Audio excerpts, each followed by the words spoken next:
on that international call. Sometimes it's tricky calling overseas there. Dave, are you there? Hello, is that Java John? This is Java John. Dave Davies, how are you, my friend? Great, fine. It's nice to hear your voice. Yeah, it's beautiful here today. It's a wonderful spring evening or afternoon. Yeah. It's about 3 o'clock.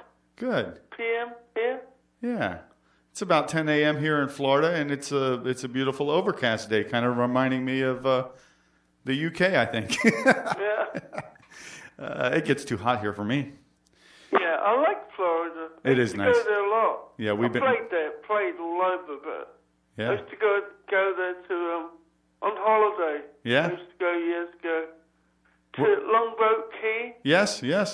Yeah, I used to see you guys in the 80s when you used to come down to Sunrise in Fort Lauderdale. Oh, I used to love playing there. Oh, that was a great little theatre. That was a great I venue. used to love that gig. That was a great venue, and you guys put on some So awesome is that shows. near you, Fort Lauderdale? That, again, is about 2 hours or so south, 2.5 hours. So where exactly are you? We're actually right outside of Cocoa Beach, just east of Orlando. I know, Yeah, here in the Space Center capital, you know. Great, yeah. Cool. So what's up? Well, I don't know. You know, I've been playing Fractured Minds for the listeners here for the past couple of weeks, as well as cool. That's great. as well as tracks off of Rainy Day in June. Both wonderful discs, Dave. I'm loving them. Oh, good. I'm glad. I've been a fan of yourself and the Kinks since I was a child, blossoming as a teenager. Old. How old are you? I'm 47 now. Oh, you're a youngster. So it really came, you know, when Sleepwalker came out was when, actually a little bit before that, when about 73 or so is when I started becoming a real big Kinks fan. Oh, And, great. That's and good. remember- Sleepwalker was one of my favourite albums.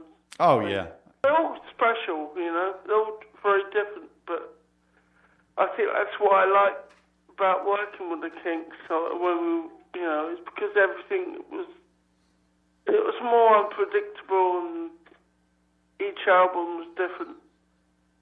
each album has a little different feeling, and but unpredictable, huh? Well, pretty much, yeah. Yeah. With me and Ray working together was always unpredictable at the best of times. I'm sure. I had the pleasure of reading both of your books, and unfortunately, I couldn't find Kink. I read it about 2 years ago, and I looked for it this past week, and I'd moved several times, so I didn't get to reread it. But I read some excerpts from your webpage, and yeah, so interesting collaboration there between you and Ray, eh? Odd, unusual. But nothing is never as simple as it seems. Right. I'm sure. But sometimes, you know, through difficult relationships, you know, good things are born, and we've created some great stuff, I think. Exactly. Over the years. Oh yeah. Exactly. Despite our differences and the friction and the abuse, Yeah. you know, there's a lot of good come out of it. Yes. I think. I think so, and I'm sure many out there would agree with me. Hope so. You know, I want to touch on something real quick before we go into depth on anything. The day that I got the confirmation that we would be doing this, actually the same hour that we picked the date and confirmed this interview, I pulled up on the newswire a little something about Clissold Arms. Oh, right, yeah. And I saw that you and Ray both had comments to make about the Clissold Arms. Is that the place where the Kinks made their first public appearances? Well, the Clissold Arms was a pub Right. opposite the house that we were born in. Right. Which was 6 Denmark Terrace. And it was the first ever gig we played at as a duo. Right. We used to play like instrumental things, you know. Yeah. And Ray would play lead, and I played rhythm. Oddly enough. But I think as time progressed, I probably became a bit better at improvisation than Ray. Although Ray was more of a trained sort of musician. I mean, he could play finger picking and fingerstyle and Spanish style playing like when he was quite young. So he had the technique and I had the creativity, if you know what I mean, then. Diamond but in the anyway, rough. the Clissold, Yeah. And it was the first gig we ever played, and over the years, it's become quite a haunt for Kinks fans from all over the world. Right. Japan, everywhere. Germany, USA, everywhere. Sure. And they, over the years, they've created a little kind of shrine type thing in the corner in one of the rooms to the Kinks and our music and plaques and pictures and stuff. Right. And it's kind of like people meet and when they come to London to look at, check out the places where the Kinks come from and the Archway Tavern and all the historical elements of our history and all the cultural background. Sure. They would end up at the Clissold Arms for some fish and chips and a pint and talk over Kinks music and stuff. And this pub had been taken over by a development company. And they were going to get rid of or auction off all the Kinks memorabilia in there. But fortunately, just this last 2 days, the people who are redesigning the pub have decided that it would be better to keep the memorabilia, so they're going to keep a Kinks. Oh, great. Cool. So it's all kind of turning out good.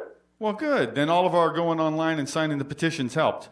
Oh, I definitely think so. Because it was in all the newspapers over here and the local papers, and Yeah. it definitely did highlight the interest and made them think twice. Oh, wonderful. And you know what? That's great, right? Oh, yeah. Yeah. Well, it's a marker of sorts.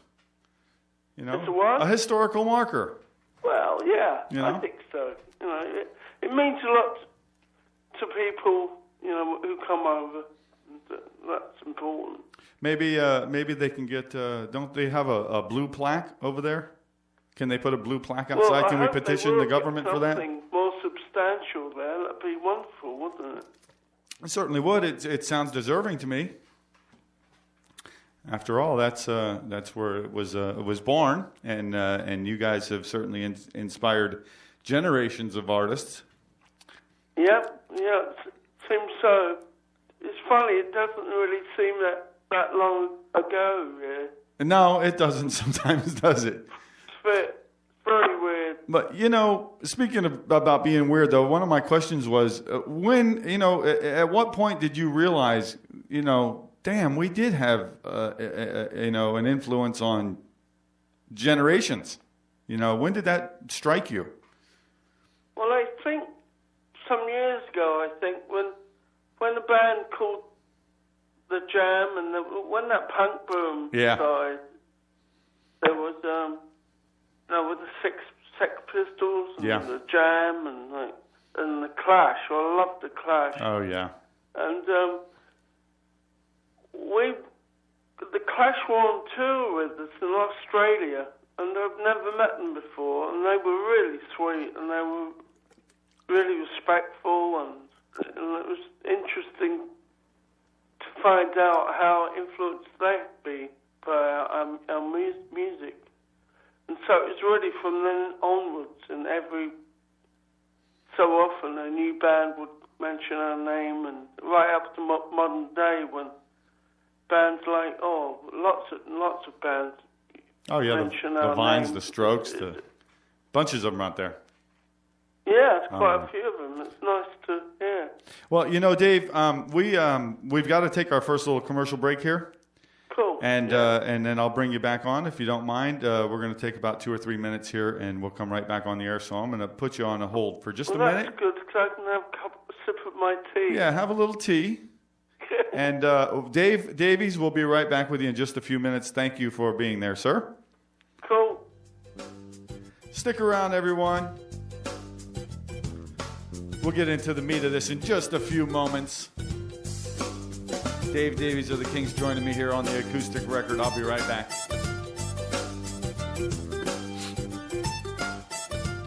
All right, welcome back, everyone. Java John here. You're listening to the Acoustic record on tropicwaveradio.net, and I especially like to welcome everyone from around the globe.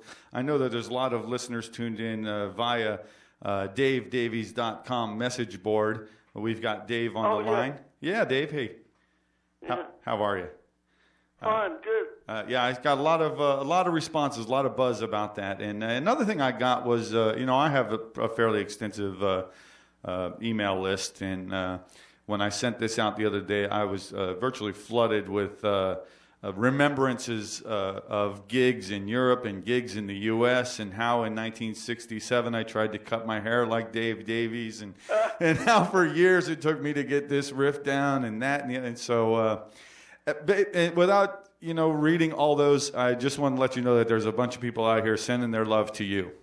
I love it. It's great. Thank you. Thank you. Thank all. Not only has rock and roll been inspired by Dave Davies and the Kinks, but all of us have too. All of us out here, us listeners, us civilian folk. Civilians. Before the break, we were talking a little bit about just that, about the Kinks' influence, excuse me, on artists.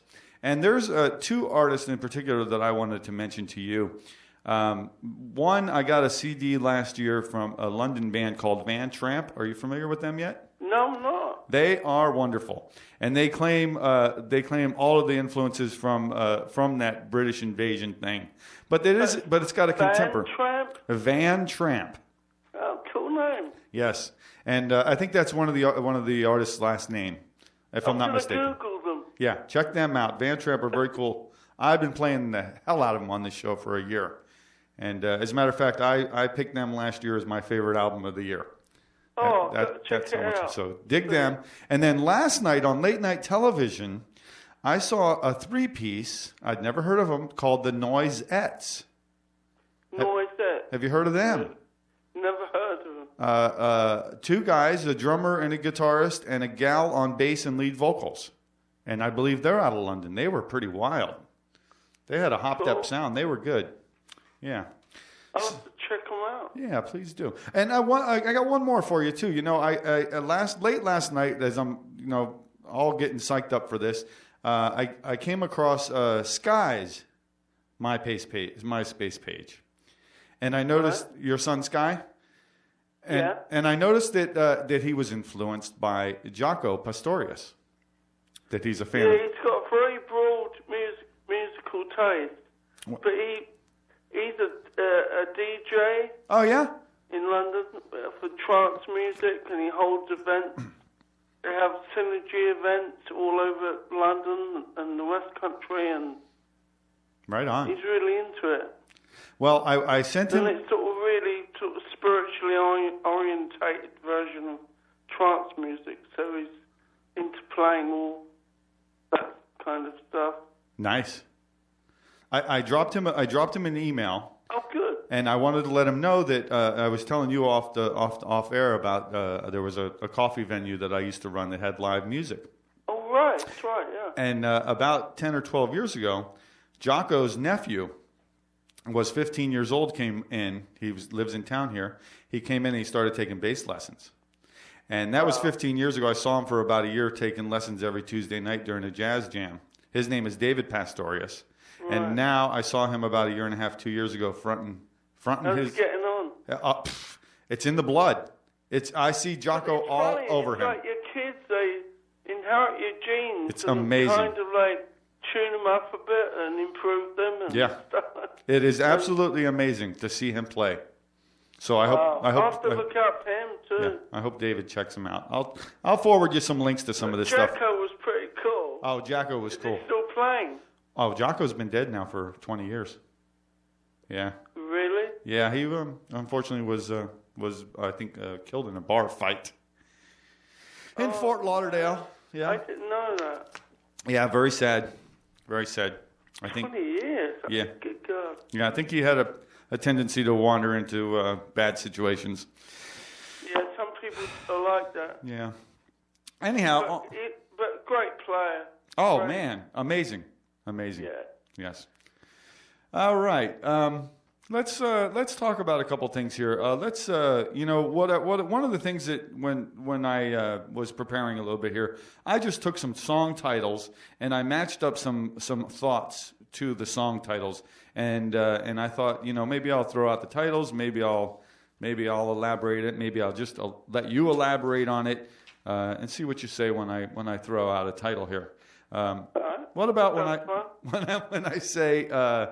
Let's see. How about Father Christmas? Oh man, I always thought that was really underrated. That record. Love that record. When we made it, we tried to get it out in time for Christmas in UK. Right. And sometimes people don't have. The Kinks have always had a special kind of humour, Yes. Me and Ray have always kind of been very in tune with our sense of humour, even though we haven't been in tune with each other's personalities sometimes. but our humour has always been very similar. And we wanted to put this single out for Christmas as a kind of like a Christmas protest song. Right. Because it's such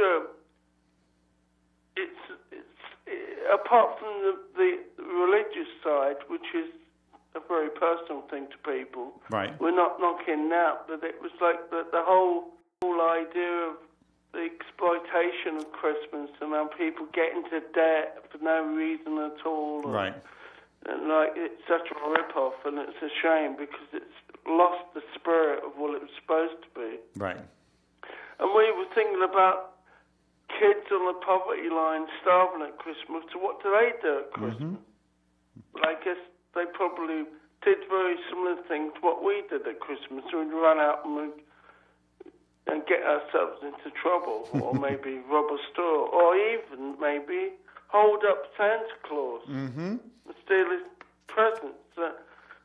So we and Ray come up with the song, and I loved it. I don't think I stopped smiling throughout the whole recording. It was a wonderful experience. We made a video and everything, and people took it the wrong way. Yeah. I don't know. I don't know what's the matter sometimes. You got to watch them people sometimes. It is a social comment. Yes. It's got a real funny side to it. A little tongue-in-cheek. Yeah. Yeah. I smile every time I hear it, and I get it. I've got it. I always got it. I love it. Oh, good. And then, well, looking on your website there, and there's a little story related to that you express in the book Kink about the live performance. Oh yeah. And they've recently aired that here in the U.S. on VH1. Wow. All the stuff's coming out with the internet taking off like it has the last couple of years. Things coming out of the woodwork. I'm sorry. Filming a DVD that I'm hope to put together, and I'm working on an audio-visual website as well, a different website. Right. And where we're going to have film clips and the Davies TV internet show and stuff like that. Nice. So, and we keep coming across all this old footage. Where does it come from? Yeah. But it's there. People have got it. It's coming out of the woodwork now. Yeah. Yeah, they showed that and they billed it as the Kinks Christmas concert. Father Christmas looked pretty angry. Was he? He wasn't prepared to sing "You Really Got Me," was he? No. Did he think he was going to sing "Father Christmas"? Was that the gig? Yeah. We planned it all day to do that rehearsal and dress rehearsal. That we were going to do. I'll put the beard on, get dressed up, and surprise everyone. And we're doing a new single. I thought, okay. And in the end, when we were supposed to do it, I decided to do You Really Got Me instead. So just to keep him on his toes, you know. He can't always have it his own way. Not always. I'm an older brother too. I know. Did you find yourself keeping Ray on his toes often, Dave? Yeah, I think it works both ways, though. I'm sure. You know, all this. Let me introduce you to Dave, Death of a Clown Davies, as if it was the only thing I'd ever done in my life. Well, I was going to say asshole, but I won't. Beep. But you know, it's what happens. Yeah. Weird relationships. There's a lot of them out there in families and in politics and in business and band, everywhere. Well, you know, I was picking these song titles, and of course, one of the song titles that I picked was "Brother," and that my thought on that was some of what you just shared, and you know, I understand with my brothers that at times there's been tensions, and you know, there's a special dynamic in families. Especially when you stay, there are families that split apart and never speak to each other again. But when you stay in contact, there's a certain dynamic. But I cannot imagine the dynamic of bursting into superstardom with your brother, and and then being there constantly on the road and in the studio for years and years. Well, no, there was like 3 sides, or maybe 50. The ones that I can remember, it's like the dynamic, really, is the great one, the one that always worked for us, was that instant kind of telepathy kind of thing. Mm-hmm. You know what the other one's thinking, and you do it. And, like, you don't need to sit down and discuss it. Right. It just happens. Those magical times are wonderful. Right. You know, the bad side of it was that we were in each other's face. We're very, very different people. Our personalities are very different. And I think that's helped the music as well, because we bring different ideas to the table. And I think it's helped the music, but probably hindered our personal lives.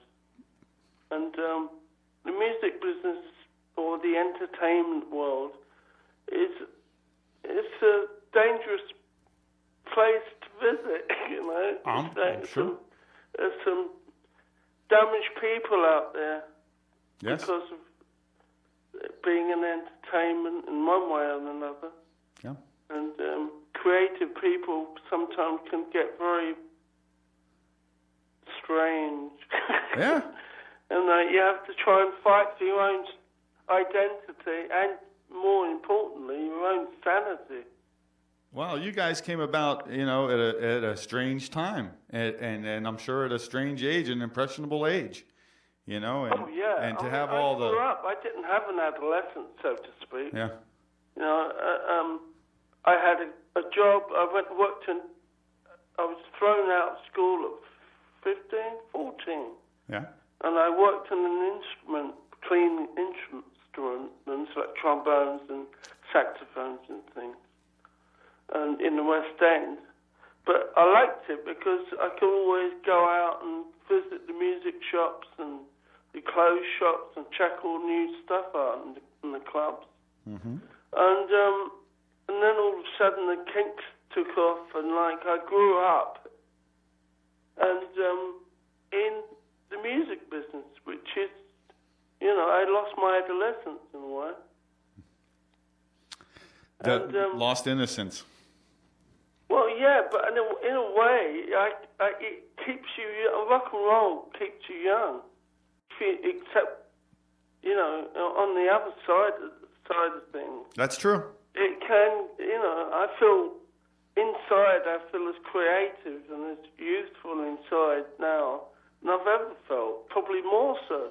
Right on. And I was 60 this year, and it sounds like 600, but I don't feel very much different to what I did when I was learning how to slash that speaker up on the razor blade. Yeah. You really got me. Yeah.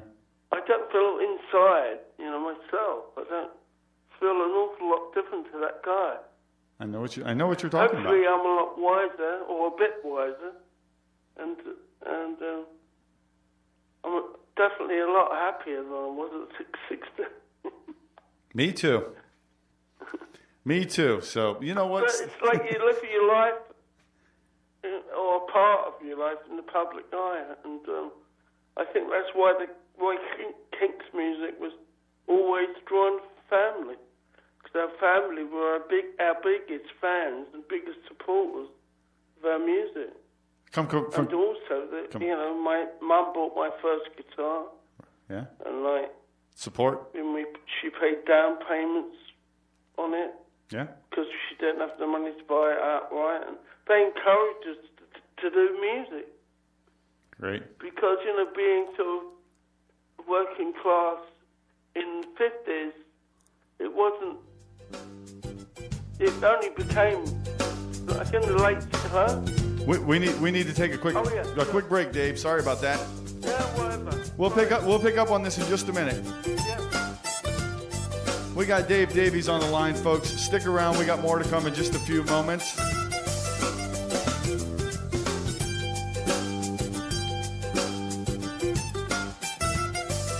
All right, Java John here. You're listening to the Acoustic Record. We got Dave Davies on the line. All right. Dave, are you there? Hello. Hi, this is Dave Davies, and you're listening to the Acoustic Record. Did I get it right? Yeah, that's great. Thank you. All right. Hey, Dave, where are you? Are you still in the same neck of the woods that you grew up in? No, at the moment, I travel a lot to Manchester and London, and I'm in Devon at the moment. All right. Near where I recorded Fractured Minds. I recorded it in Devon. I love this disc. I've been playing a lot of tracks on it on the show. I haven't had too many opportunities to sit down and listen to it straight through, which I'm looking forward to. But I've been playing Fractured Minds, and I've been playing Come to the River and Giving and Remember Who You Are. In particular, those four. I've played some of the others. Oh, that's great. And wonderful stuff. Thanks. And then there's some other tracks on here that are very interesting. Rock Siva. And The Blessing. Interesting that's very tracks. Personal track, The Blessing. Well, I got the impression, and offline there a few moments ago, I was talking to you about the Rainy Day in June, which was recorded live in Germany in 2004, and a few weeks after that recording, after that concert, you had suffered a stroke, apparently. That's right, yeah. And I didn't realize it was a stroke. I knew you had an illness. It occurred to you a few years back. But when listening to Fractured Minds, I got the sense of healing in there, in a lot of the music. And then it wasn't until, like I said, the past couple of days in a little bit of research that I realized that it was a stroke that you had. But nonetheless, I got that impression from this record. Yeah, I think that in a weird sort of roundabout way, I think that episode in my life helped me in a lot of other ways, in a lot of internal ways, which is really strange as it may seem. So I felt that I became more optimistic and a lot stronger in a lot of respects inside, and tend to have more faith in the things I believe in, and more faith in a higher force or absolute being, or not a God in the sky with a big beard and a whip telling people what to do, but right. An energy, like Star Wars, a force that surrounds us all. I think, and that was really a thing that was driving me forward after I had that stroke. I was paralyzed for like few weeks. Completely paralyzed? Gradually came back. Right. And, it was traumatic, but at the same time, it was the biggest learning curve I've ever had. And it's given me an awful lot of I've always been into yoga and mysticism and stuff anyway. Right. That's been probably more important to me since I was 20 years old than the music. But I've always had that there, and I'm glad I did. When major things happen to you in your life, it's interesting how you need to draw on your reserves of energy and knowledge. Yep. And it's all good information, useful information when you're going through tough times. And Fractured Minds is about my spiritual life and about my psychological life, and it's also about yours, Java John. Yeah. It's about ours. It's about the world and where we find ourselves and how damaged we are and how fractured we are. But it should encourage us to learn and teach each other rather than hide away from our problems. We need to bring the problems out into the open so that we can deal with them properly. Right on. And, sometimes it's unpleasant, but, life's unpleasant. But sometimes when we deal with unpleasant issues, we change. It's like shedding a skin, like you become lighter. Right. You know what I mean? Like a lighter in spirit when you solve problems. And inner problems. And psychological and emotional problems are probably harder than physical ones, in a way. Sure. Because they're less tangible. If there's a guy standing in front of me and wants to hit me, I know straight away what I've got to do. Right. I've either got to hit him back or run. But like with psychological and emotional fractures, so to speak, it's harder to know what's what. It's a little harder to... Sometimes it takes a major emotional and spiritual event to shake it all up, and you can see a bit clearer afterwards. I hear that often. It's interesting how a little while ago we were talking about the Kinks coming up in the mid-'60s, and then all of a sudden you're rushed into fame, and then the explosiveness of rock and roll of that time, and then all the drugs in the world, and how interesting it was as collectively, I think, how people were getting into all the different types of drugs, but at the same time, after a short time of that, a lot of people started getting into, of course, yourself and George Harrison are prime examples, started getting into the more spiritual side and searching for that inner peace, the inner light, the outer light, whatever light it was, trying to find that, find the way, not necessarily through chemical, No, but, maybe that, the chemicals were important in a respect, in certain respects. It's true. But they're just as damaging, Right. But I always felt a great affinity with George Harrison. And I even wrote a song for us to do together. Oh, yeah? But unfortunately got ill and I didn't meet him again. And I wrote a song called Give Something Back, which was on one of my internet releases. And I would have loved to have done a duet with him on that song. Oh, that would have been wonderful. But, it's interesting, because I suppose coming through that time after the war, growing up in the 50s and then the 60s revolution, a cultural revolution, wasn't it, really? Right. Of music, art, and politics, everything, really. Yeah. But it was a time of uncovering, really.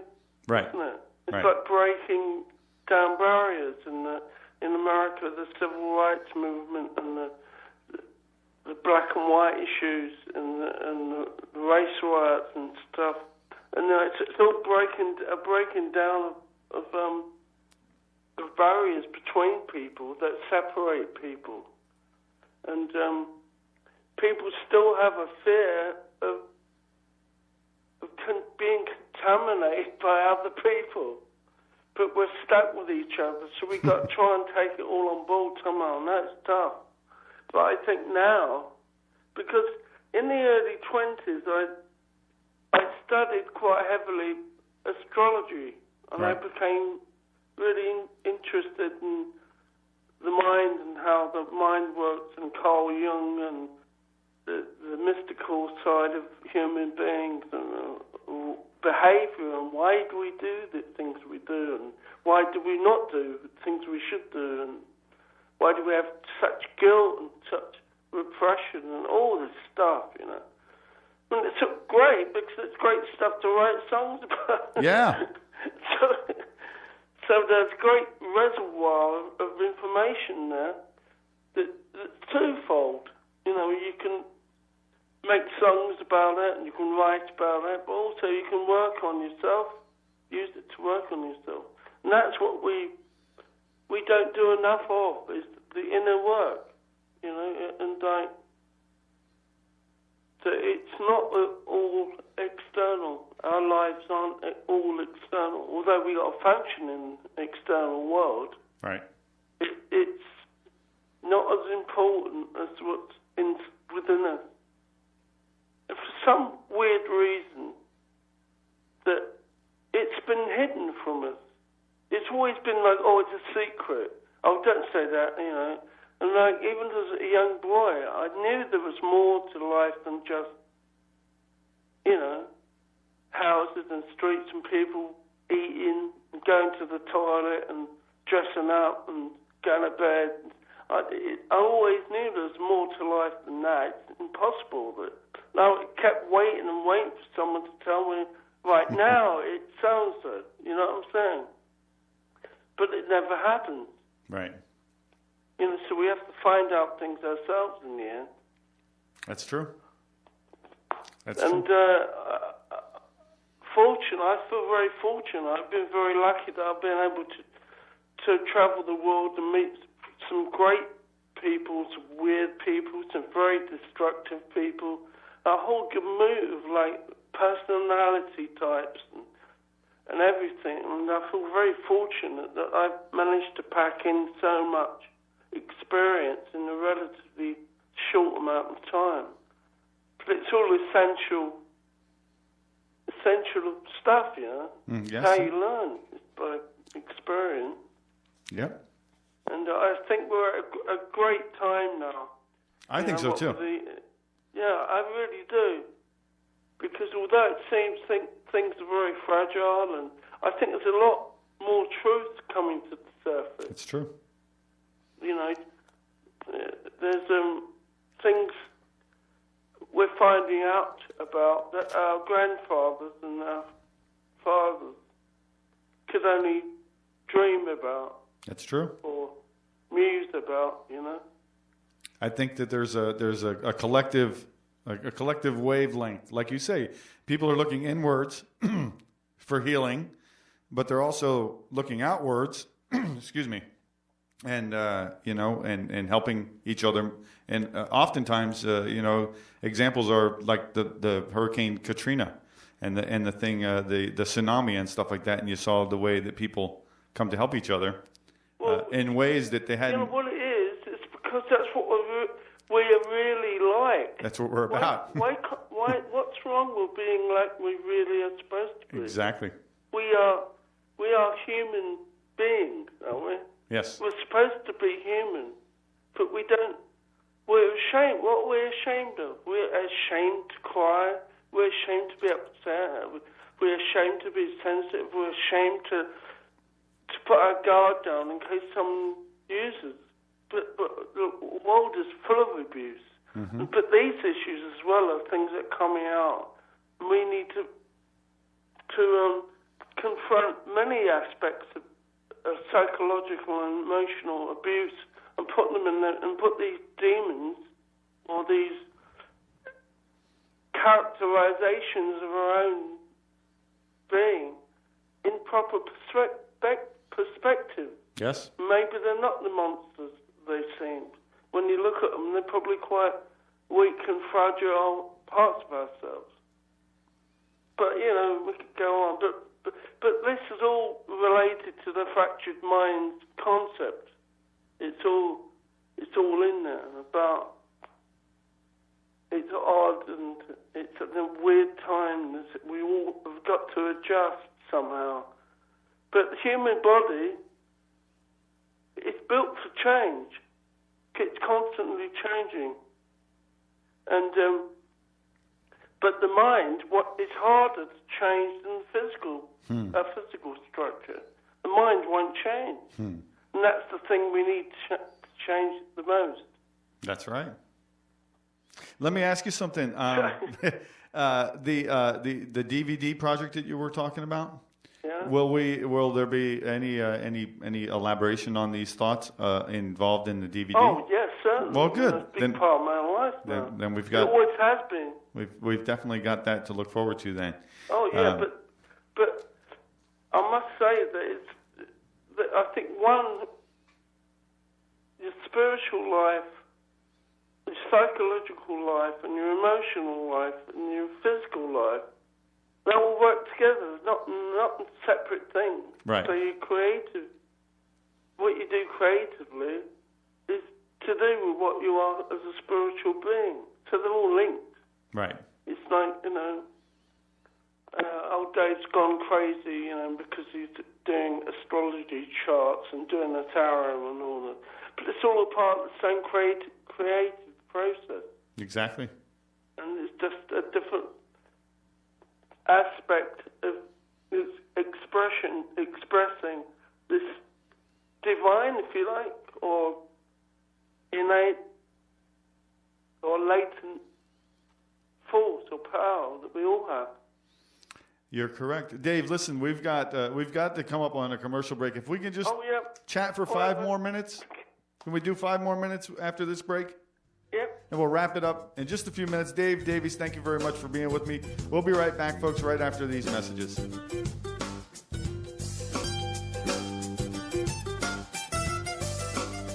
All right, welcome back, friends. Java John here. Very excited today. I've got a very special guest on the line, Mr. Dave Davies of the Kinks. Dave, are you there? Yeah. Okay, Hi. Dave. Hey again. Still here, man. Still there. How's the tea? Finishing me tea. How is it today? Very good. Is it? Do you have tea? Special brew. Do you have tea at 4 every day?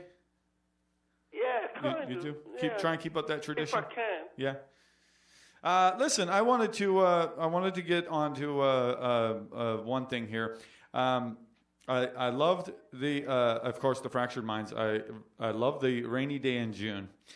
Several years back, I got a copy of Ray's Storytellers, which I think was a brilliant record.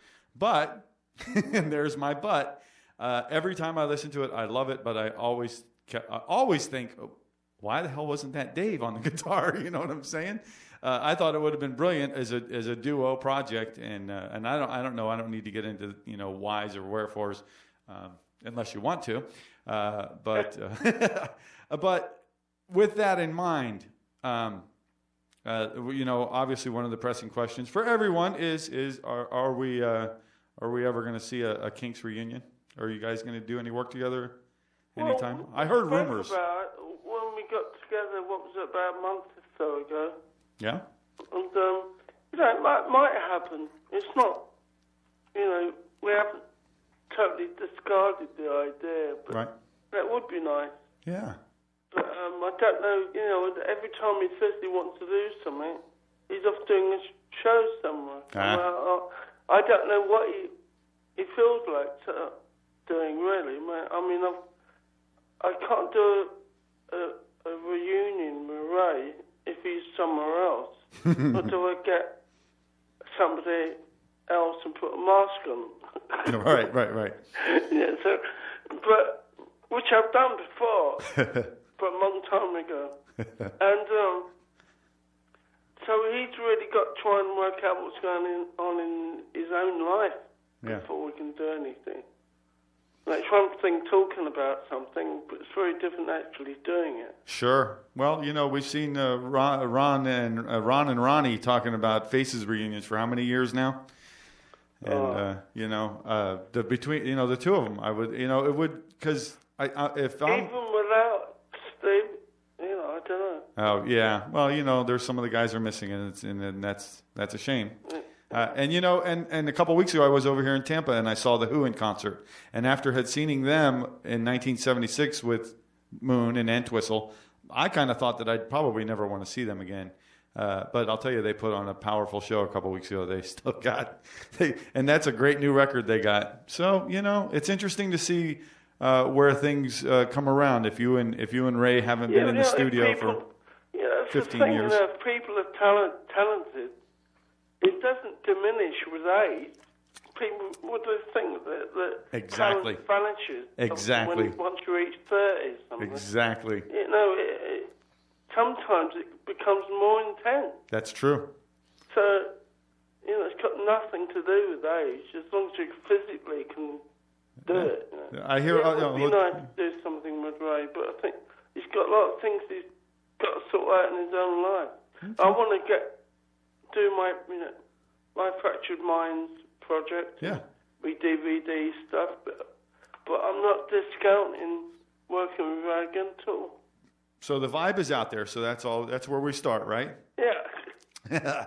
But yeah, like you were saying, you know, when you know, I hear people say, "Oh, the Stones are going on the road again." Look, and you know what? Muddy Waters played until the day he died. You know, and how old was Muddy? Muddy was in his 80s. So you know, great. I don't want to hear nothing. I like to hear. Yeah, yeah. Well, Dave, listen, I tell you what, it's been an awesome pleasure here having you today on the program. And you're great to talk to, John. Well, thank you. I certainly hope we can do it again someday. If not here live in the studio, if you're in Florida, then definitely on the phone again. Maybe we'll, you know, we could do something. Yeah, why not? Yeah, that's great. I enjoyed it. We'll get together in advance and talk about a few things, what we want to discuss, and maybe when the DVD comes out or something, we can put that on, and we'll just get into something. We'll keep it open. We'll put it out there, as it were. It sounds fun to me. Dave, am I correct in saying was on the Rainy Day in June? You led into one track on the disc saying that you thought that this was your favorite Kinks tune. Was that "See My Friends" or was it "Set Me Free"? "See My Friends" has always been one of my favorites. That's what I got queued up next. So that's what we're going to have take us out. Dead End Street, and it's a lot, but Dead End Street. Yes. "See My Friend." Well, I'm going to play. We could talk for a lot longer, but we should do it another time. And you know, I really enjoyed talking to you. We will. I enjoyed talking to you as well. I'm going to play "See My Friends" for the people out there. Dave, thank you for being a friend. Thank you very much. I'm going to put you on hold for just 1 second. I'm going to play this song. Thanks again, Dave. Cheers, mate.